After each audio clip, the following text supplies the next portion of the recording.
One, two, two, three. One, two, three. In the place, the place to be. In the place, Mic check.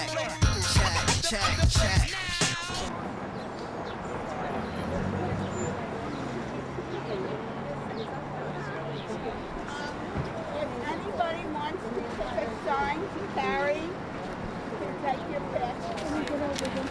And this is for you. We got colored signs.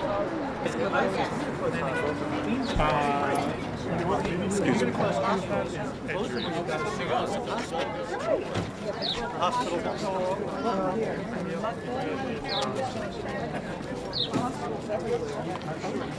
Right, I want to see if we can put that sign on the back of the bike here. Yeah.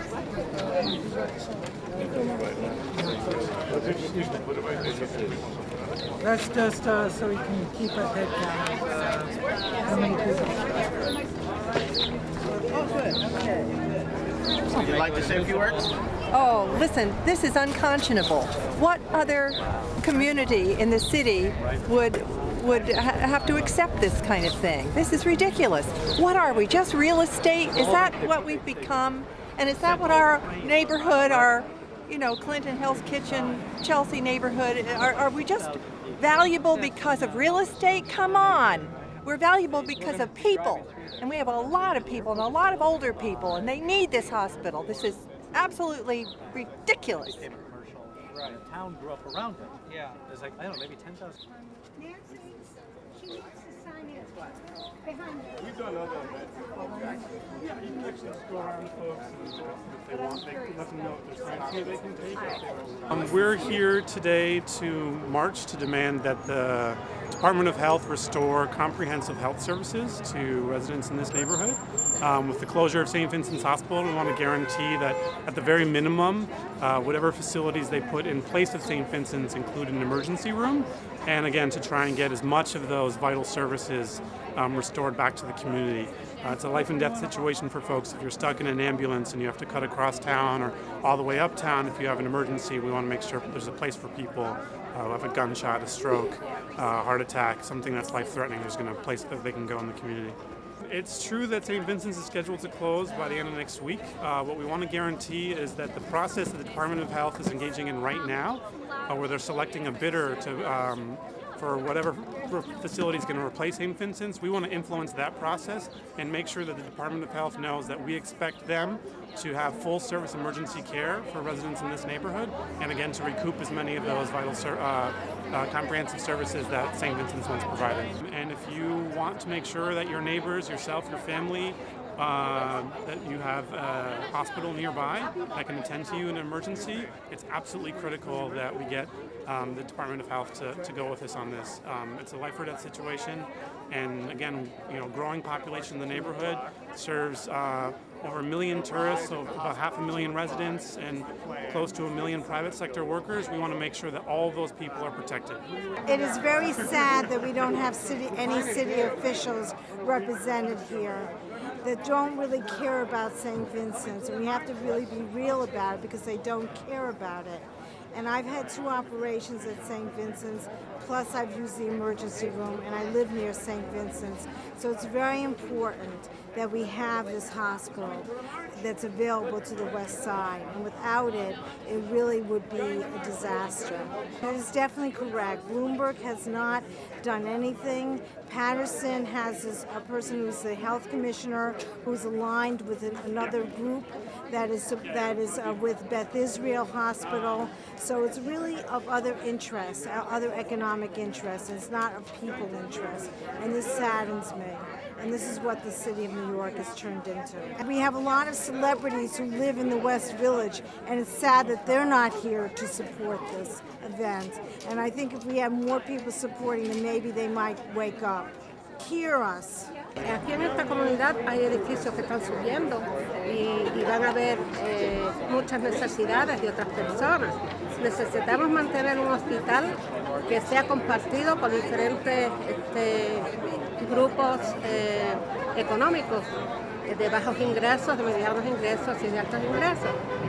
Y debería de haber algunas instituciones que, ¿cómo se dice?, ayuden al San Vicente para que se retenga abierto, porque este costo debe ser compartido entre todo el mundo para que se mantenga abierto y le dé el servicio necesario.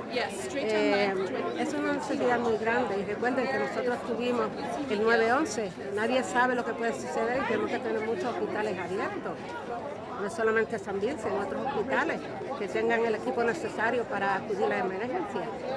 Y yo creo que si todos nos unimos y hacemos algo, ese hospital se puede mantener abierto. Y yo estoy también orando porque soy cristiana y a ver si el Señor hace un milagro que este hospital se mantenga abierto.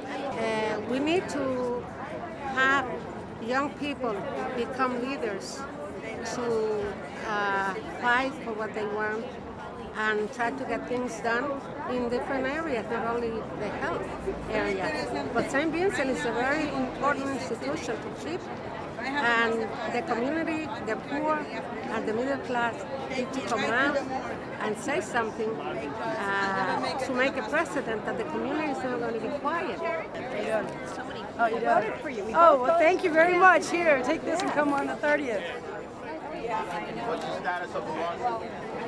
Well, we keep fighting. The unfortunate reality is that bankruptcy court has jurisdiction over the matter in the closing of St. Vincent's.